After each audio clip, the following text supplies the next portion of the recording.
Hello बच्चों। आज 12th class का जो फिजिक्स का इलेक्ट्रोस्टैटिक्स जो लेक्चर है उसका हम टॉपिक है अगला जो हमारा टॉपिक है अगला जो चैप्टर है उसको शुरू करते हैं। तो इससे पहले हमने इलेक्ट्रोस्टैटिक्स के 3 टॉपिक पढ़ चुके हैं। सबसे पहले हमने इलेक्ट्रिक चार्जेस पढ़ा था, उसके बाद इलेक्ट्रिक पोटेंशियल पढ़ा था और फिर हमने जैसे उससे पहले कूलम्ब्स लॉ भी पढ़ा था, इलेक्ट्रिक फील्ड इंटेंसिटी पढ़ी थी। तो ये 3 टॉपिक हमने पढ़ लिए थे। अगला जो हमारा लास्ट टॉपिक है इस यूनिट का वो है कैपेसिटेंस या कैपेसिटर्स। ये क्या होते हैं?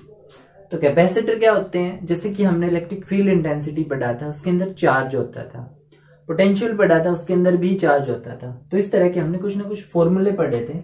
जैसे कि हमारे पास होता था इलेक्ट्रिक फील्ड इंटेंसिटी, ये फोर्स जो होता था वो होता था K Q1 Q2 upon R square. जैसे फील्ड इंटेंसिटी हमने पढ़ा था तो होता था force per unit test charge, तो वो हमने पढ़ा था KQ अपॉन आर स्क्वायर। और जो वोल्टेज हमने पढ़ा था या पोटेंशियल डिफरेंस या पोटेंशियल हमने पढ़ा था वो हमने KQ बाई आर, या इसको हम जो इलेक्ट्रिक फील्ड इंटेंसिटी थी या जो वोल्टेज थी जो वर्क डन थी उसको हम ऐसे भी लिखते थे A इंटू डी आर। तो डी आर को मैं यहाँ पे R लिख लेता हूँ, R ये डिस्टेंस है। तो ये 3 फॉर्मूले हम पढ़ चुके हैं, ठीक है। फोर्स का, इलेक्ट्रिक फील्ड इंटेंसिटी का, वोल्टेज का या पोटेंशियल का। ये फॉर्मूले हमारे काम आएंगे जब हम कैपेसिटर पढ़ेंगे। तो कैपेसिटर हमारे पास एक डिवाइस होता है कैपेसिटर। हम कैपेसिटर की बात करते हैं।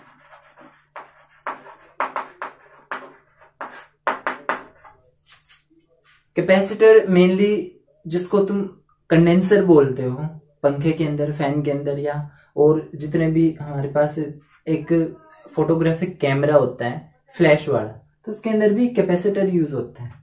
तो कैपेसिटर का काम क्या है? कैपेसिटर एक डिवाइस होता है जो इलेक्ट्रिक फील्ड को स्टोर कर या एनर्जी को स्टोर करता है in the form of electric field. Energy को चार्जेस के रूप में स्टोर करता है। जो चार्जेस इसको दिए जाते हैं कैपेसिटर को, जो भी चार्जेस दिए जाते हैं, तो चार्जेस कैपेसिटर की 2 प्लेट्स होती हैं या वो जिस भी तरह का कैपेसिटर होता है उसके अंदर वो स्टोर करके रखता है उस चार्ज को। तो कैपेसिटर एक डिवाइस होता है और उसके अंदर हम कितना चार्ज स्टोर कर सकते हैं वो उसकी कैपेसिटेंस होती है, ठीक है। कैपेसिटर एक डिवाइस होता है जो कि एनर्जी को स्टोर करता है in the form of electric field, या हम कह सकते हैं कि चार्जेस के रूप में उसको स्टोर करता है। हम यहाँ पे क्योंकि इलेक्ट्रोस्टैटिक्स पढ़ रहे हैं, इलेक्ट्रोस्टैटिक्स, तो चार्जेस को रेस्ट में हम रख करके हम हर चीज की स्टडी करेंगे कि भाई चार्जेस को जब कैपेसिटर मतलब जब स्टोर कर लेता है तो क्या इफेक्ट पड़ता है उसके ऊपर। जैसे ये कैपेसिटर जो होता है वो चार्जेस को स्टोर करता है। बैटरी होती है हमारे पास, वो भी चार्जेस को स्टोर करती है। तो दोनों में फर्क क्या है बैटरी और कैपेसिटर में? बैटरी जो होती है वो अपनी एनर्जी को लूज करती है धीरे धीरे, ठीक है। वो धीरे धीरे लूज करती है और एक डिवाइस को वो काफी समय तक चला सकती है। लेकिन जब हम कैपेसिटर की बात करते हैं तो कैपेसिटर में जितनी भी एनर्जी स्टोर होती है वो एक बार में ही सारी जितनी भी एनर्जी उसके पास होती है वो सारी एनर्जी को रिलीज कर देता है, सारी एनर्जी को एक बार में ही वो बाहर निकाल देता है, ठीक है। कैपेसिटर को जैसे चेक करना हो कि ये कैपेसिटर अच्छा है या नहीं है, तो कैपेसिटर का मेन काम होता है एनर्जी को स्टोर करना है। इलेक्ट्रिक फील्ड जो हम उसको दे रहे हैं या चार्जेस जो हम उसको दे रहे हैं उस चार्जेस को स्टोर करना, ठीक है। तो हमें जो हमारे प्लग्स वगैरह होते हैं उन दोनों के कैपेसिटर के जो 2 वायर होते हैं उनको ऐसे इस तरह से उसके अंदर डाल लेंगे दोनों को, ठीक है, और उसको बाहर निकाल लेंगे और फिर दोनों को आपस में स्पार्क करवाएंगे, आपस में टच करवाएंगे उनको वायर्स को। यदि उसके अंदर कोई स्पार्किंग हुई, कोई चिंगारी वगैरह निकली, तो हम ये समझेंगे कि कैपेसिटर ठीक है, क्योंकि कैपेसिटर का काम है एनर्जी को स्टोर करना, उसने एनर्जी स्टोर की, ठीक है। और अगर ऐसा नहीं हुआ तो वो कैपेसिटर खराब है। तो फैन वगैरह के अंदर जब कभी भी धीमा चलने लगता है तो उसका कैपेसिटर, ज्यादातर कैपेसिटर बर्न होता है, वो जल जाता है। तो कैपेसिटर और कैपेसिटेंस होती है उसकी कैपेसिटी। जैसे कि हमने 10th में पढ़ा था एक रजिस्टर एक डिवाइस होता है और रेजिस्टेंस होती है उसकी कैपेसिटी, जिससे वो अपने अंदर से होने वाले इलेक्ट्रिक के फ्लो को, चार्जेस के फ्लो को कम करता है। इसी तरह कैपेसिटर एक डिवाइस होता है, और कैपेसिटेंस इसकी प्रॉपर्टी होती है। ठीक है, कितना चार्ज ये स्टोर कर सकता है वो कैपेसिटी होती है कैपेसिटर की कैपेसिटेंस। तो हम कितना चार्ज स्टोर करके रख सकते हैं कैपेसिटर के अंदर, तो वो यहाँ पे देखेंगे। मान लो एक हमारे पास बाल्टी है, हम उस बाल्टी के अंदर पानी डाल रहे हैं। ये हमारे पास बाल्टी है, इस बाल्टी के अंदर हम पानी डाल रहे हैं। ठीक है, पानी डालते हैं तो ये भरती जाती है, भरती जाती है, भरती जाती है। हम क्या कर रहे हैं, वाटर को इस बकेट के अंदर स्टोर कर रहे हैं, पानी को इस बकेट के अंदर स्टोर कर रहे हैं। कैपेसिटर का भी यही इसके साथ सिमिलर है फंक्शन। इसके साथ कंपैरिजन कर सकते हैं आप कि कैपेसिटर भी जैसे ये बकेट है, इसी तरह से प्लेट होती है जिसके ऊपर हम जैसे पानी को डाल रहे हैं तो वहां पे चार्जेस को डाल रहे होते हैं, और ये इसके अंदर स्टोर कब तक कर सकते हैं, जब तक ये भर नहीं जाती पूरी।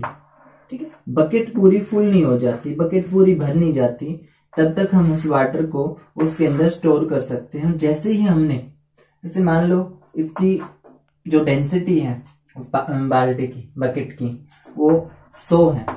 ठीक है, और हमने या उसका जितना वॉल्यूम है उसका इसके अंदर पानी डाल दिया, जितना वॉल्यूम है, सॉरी डेंसिटी नहीं वॉल्यूम, इस बकेट का जितना वॉल्यूम है उतना हमने उसके अंदर पानी डाल दिया।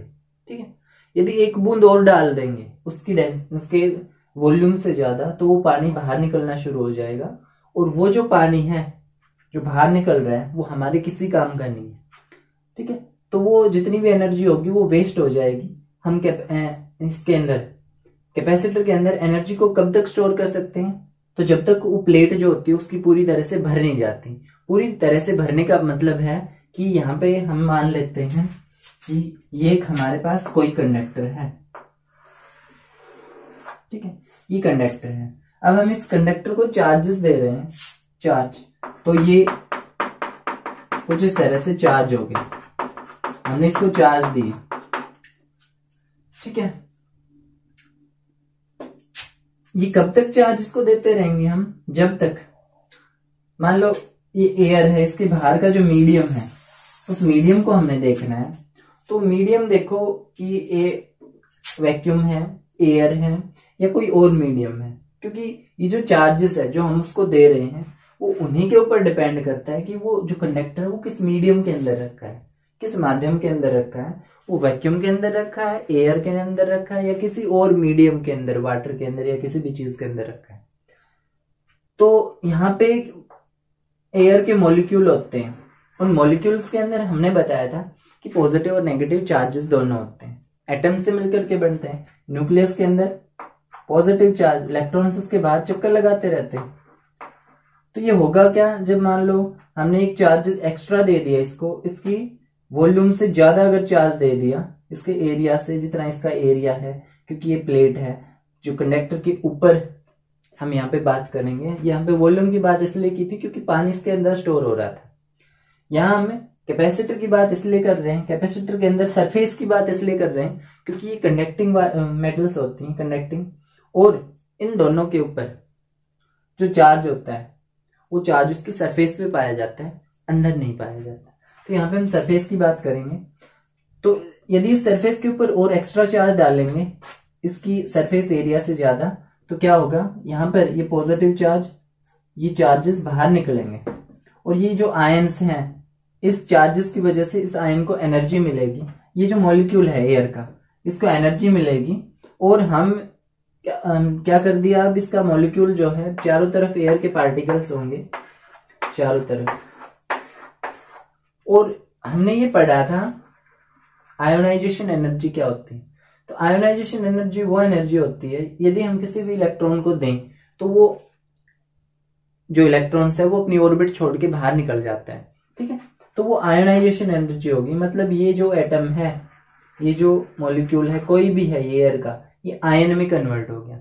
आयन में, आयन का मतलब है उसके ऊपर पॉजिटिव या नेगेटिव चार्ज आ गया, जिसकी वजह से वो आयन बन गया, और उस तरह की जो एनर्जी होती है वो आयोनाइजेशन एनर्जी होती है। ठीक है, तो यहां से इसको एनर्जी मिलेगी, और एनर्जी मिलेगी तो ये इलेक्ट्रॉन अपना रिमूव करेगा, बाहर निकालेगा। जैसे इसने इलेक्ट्रॉन बाहर निकाला, और ये क्या हो गया, एयर के मॉलिक्यूल्स का आयोनाइजेशन हो गया, एयर के मॉलिक्यूल का।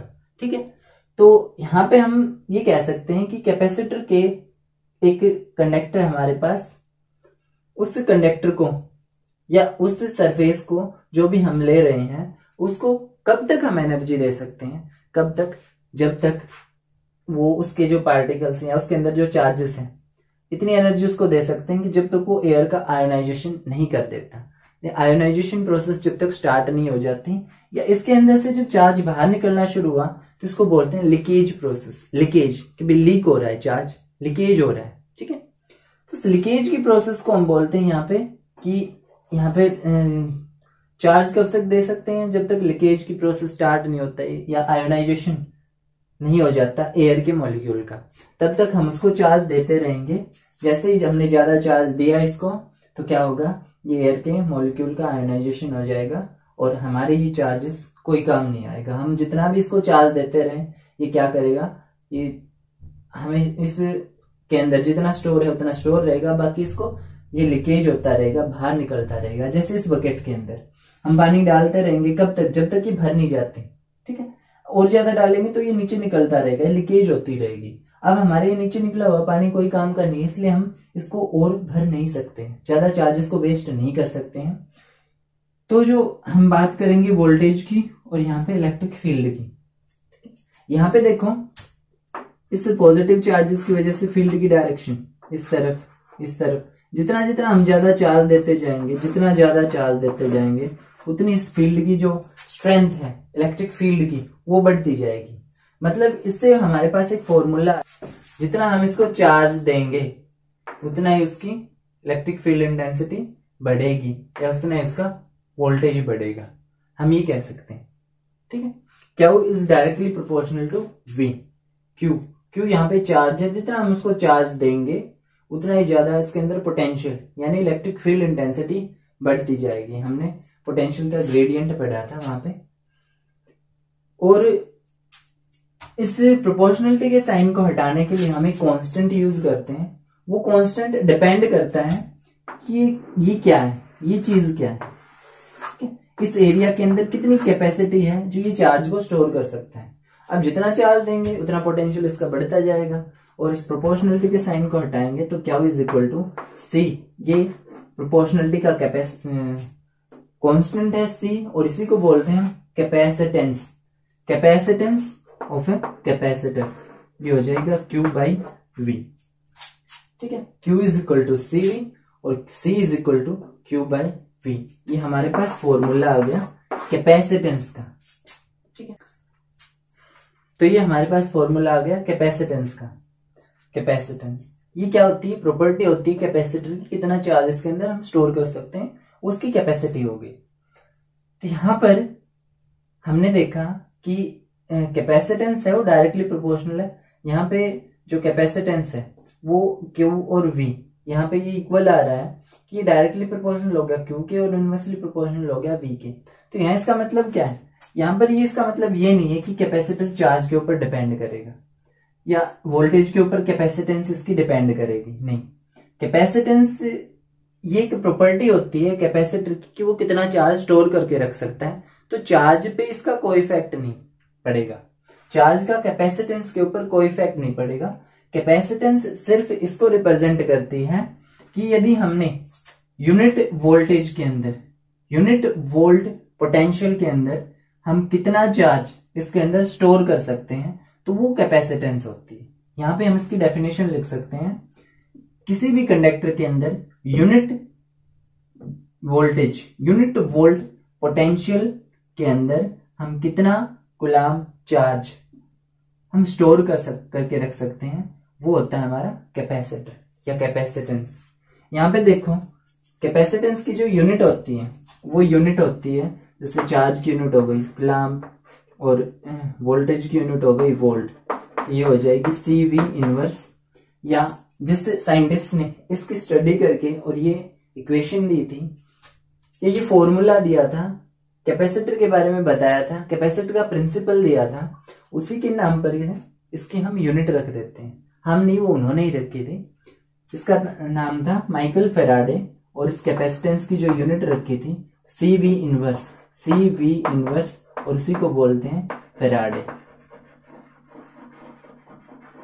ठीक है, फैराडे, माइकल फैराडे, इसको फैराडे बोलते हैं। जैसे कि इसको कैपिटल एफ से रिप्रेजेंट करते हैं, और ये बहुत बहुत बहुत बड़ी यूनिट होती है, बहुत ज्यादा बड़ी। यहाँ पर हम बात करें तो हमारे पास जो कैपेसिटर होते हैं वो माइक्रो फैराड या मिली फैराड के होते हैं, मिली के भी नहीं होते, ज्यादातर माइक्रो फैराड या पिको फैराड के होते हैं, पिको।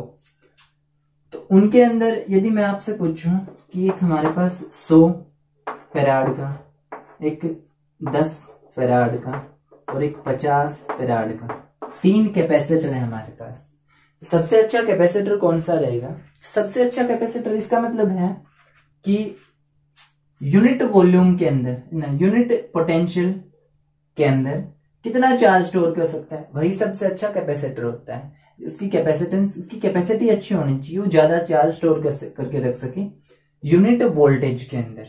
थोड़े से हम इसकी बात करें कि जैसे ये हमारे पास एक बर्तन और ये है दूसरा बर्तन, ठीक है। यहाँ पे हम इसके अंदर पानी डाल रहे हैं, ये 10 लीटर इतना आ गया। यहाँ पे जब 10 लीटर डाल रहे हैं तो सिर्फ इतना आया, ठीक है। यहाँ पे मैं इसी की बात कर रहा हूं कि यूनिट थोड़ी सी वॉल्यूम के अंदर, इतनी सी वॉल्यूम के अंदर चार्ज कितना स्टोर हुआ, तो चार्ज तो थोड़ा सा हुआ। यहाँ पे देखो कि ये हाइट, हम इस हाइट को मान लेते हैं कि ये पोटेंशियल है और ये इसके अंदर चार्ज है।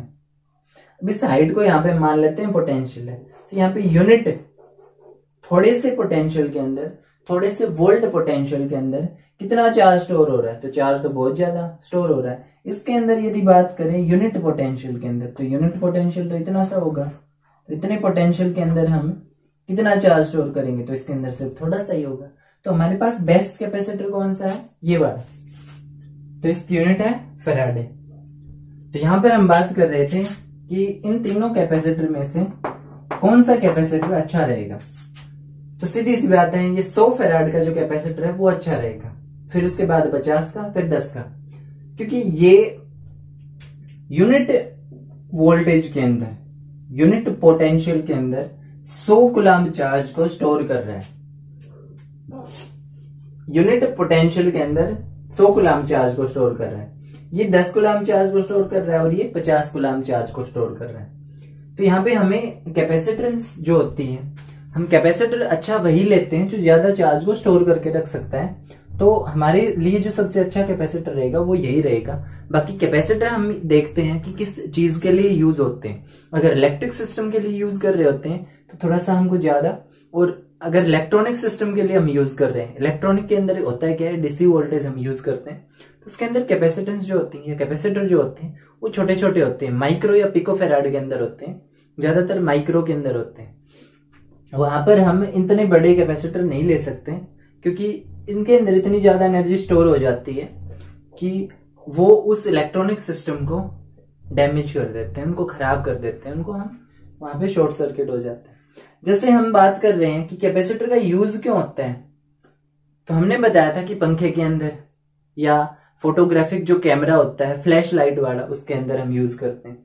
तो क्या यूज होता है कि एक तो बैटरी होती है हमारे पास, बैटरी तो धीरे धीरे अपनी जितनी भी एनर्जी होती है वो सारी धीरे धीरे वेस्ट करती है, धीरे धीरे खत्म करती है, किसी भी डिवाइस को लंबे समय तक वो चला के रख सकती है। दूसरा जो फोटोग्राफिक कैमरा होता है हमारा, वो फोटोग्राफिक कैमरा एकदम से जब वो फ्लैश लगती है तो जितनी भी लाइट होती है, बहुत ज्यादा लाइट एकदम से वो हमारे फेस पर, जिसकी फोटो खींच रहे हैं उसके फेस पर जाकर के लगेगी, फोकस होगी। तो वो क्या होता है कि कैपेसिटर ने, वहां पर भी कैपेसिटर यूज होता है, जितनी उसके अंदर एनर्जी स्टोर थी वो पूरी की पूरी एनर्जी उसने एकदम से रिलीज कर दी, एकदम से छोड़ दी है। तो इसलिए हमारे ये काम आते हैं, इलेक्ट्रिक सिस्टम में भी होते हैं, इलेक्ट्रॉनिक सिस्टम में उनका ज्यादा महत्व होता है। तो ये कैपेसिटर। और अब हम बात कर लेते हैं कैपेसिटर के अंदर कुछ कंडक्टर होते हैं। तो कंडक्टर क्या होते हैं या इंसुलेटर क्या होते हैं, डाइलेक्ट्रिक्स क्या होते हैं। हम यहाँ पे डाइलेक्ट्रिक्स की ज्यादा बात करेंगे कि डाइलेक्ट्रिक्स क्या होते हैं। जो कंडक्टर होते हैं वो मेनली इलेक्ट्रिसिटी को अपने अंदर से कंडक्ट कर लेते हैं। कंडक्टर की हमने ये भी प्रॉपर्टी बताई थी कि कंडक्टर के, यदि हम कंडक्टर को चार्ज दें तो कंडक्टर के आउटर सरफेस के ऊपर मौजूद रहता है, ठीक है, यदि वो होलो कंडक्टर है। तो यदि सॉलिड है तो उसके हर एक पार्ट के अंदर वो मिलेगा। अगर हम इंसुलेटर की बात करें तो इंसुलेटर के अंदर जो, यदि कंडक्टर की ही बात करें तो कंडक्टर के अंदर जब मान लो इनसाइड द कंडक्टर अगर चार्ज 0 होगा तो उसके अंदर पोटेंशियल भी 0 होगा, इलेक्ट्रिक फील्ड भी 0 होगी, और यहां तक कि उसके अंदर अगर कैपेसिटेंस की बात करें, क्योंकि चार्ज 0 हो गया तो वो भी 0 होगा, ठीक है, उसके अंदर कोई भी एनर्जी स्टोर नहीं होगी इनसाइड द कंडक्टर। यदि हम इनफाइनाइट पे बात करें, इनफाइनाइट डिस्टेंस पे, तो ये यहां से अगर इनफाइनाइट डिस्टेंस पे बात करें तो इस इलेक्ट्रिक चार्ज का उस इनफाइनाइट डिस्टेंस तक कोई भी लिंक नहीं है, वहां तक पहुंचने का। इस चार्ज की वजह से इनफाइनाइट डिस्टेंस के ऊपर कोई इफेक्ट नहीं पड़ेगा, तो वहां पर भी जो फील्ड इंटेंसिटी होगी वो हम 0 ही मानेंगे, ठीक है, 0 मानेंगे। तो वहां पर भी पोटेंशियल 0, इलेक्ट्रिक फील्ड इंटेंसिटी 0। और अगर कैपेसिटेंस की बात करें तो आउटर पे, तो बाहर तो कैपेसिटेंस जैसे चार्जेस हैं वो चारों तरफ फैले हुए होते हैं, तो उन चार्जेस को हम यूज तो कर नहीं सकते, चार्जेस को कभी भी यूज नहीं कर सकते। यदि वो चार्जेस, मान लो ये है हमारे पास कंडक्टर, यदि इसको हम चार्ज दें, आयोनाइजेशन प्रोसेस स्टार्ट हो, लिंकेज प्रोसेस स्टार्ट हो, या आयोनाइजेशन हुआ एयर का, और ये चार्जेस हवा के अंदर, एयर के अंदर फैल गए, तो वो चार्जेस हमारे किसी काम के नहीं। हम चार्जेस को क्या करना पड़ेगा, पहले उनको इकट्ठा करना पड़ेगा। तो हमने क्या करना पड़ेगा, 2 कंडक्टर लेने पड़ेंगे कुछ इस तरह से, और उनको, उनके बीच की जितनी डिस्टेंस कम रखी जाए उतनी कम रखनी है, जितनी हो सके उतनी कम रखनी है, ज्यादा टच नहीं करना है, क्योंकि दोनों अपोजिट नेचर के कंडक्टर होंगे, अपोजिट नेचर के। तो अब हम बात कर देंगे इंसुलेटर की। तो इंसुलेटर क्या होते हैं, इंसुलेटर जो होते हैं वो अपने अंदर से इलेक्ट्रिसिटी को कंडक्ट नहीं कर सकते, और जो इंसुलेटर होते हैं उन्हीं को डाइलेक्ट्रिक बोलते हैं, डाइलेक्ट्रिक, इंसुलेटर को ही डाइलेक्ट्रिक बोलते हैं। वो सब्सटेंसेस जो इंसुलेटर होते हुए भी, बिना कंडक्टिंग होते हुए भी, जो इंसुलेटर होते हुए भी जो इलेक्ट्रिक इफेक्ट को शो करते हैं वो डाइलेक्ट्रिक्स होते हैं। उनके अंदर भी इलेक्ट्रिक इफेक्ट होता है और वो डाइलेक्ट्रिक होते हैं, ठीक है। और जो हम कैपेसिटर पढ़ेंगे या कैपेसिटर की ग्रुपिंग पढ़ेंगे, यहाँ पर कैपेसिटर जो होता है वो इनके ऊपर डिपेंड नहीं करता है, न तो वो चार्ज के ऊपर डिपेंड करता है, न हम ये वोल्टेज के ऊपर डिपेंड करता है कि हमने कितनी वोल्टेज दी। ये डिपेंड करता है कि इसके अंदर जो प्लेट्स हैं उन प्लेट्स का एरिया कितना है, उन दोनों प्लेट्स के बीच की सेपरेशन कितनी है, ठीक है, और वो किस मीडियम के अंदर रखे हैं, इन सभी चीजों के ऊपर वो डिपेंड करता है। वो कैसे करता है वो हम आगे पढ़ेंगे।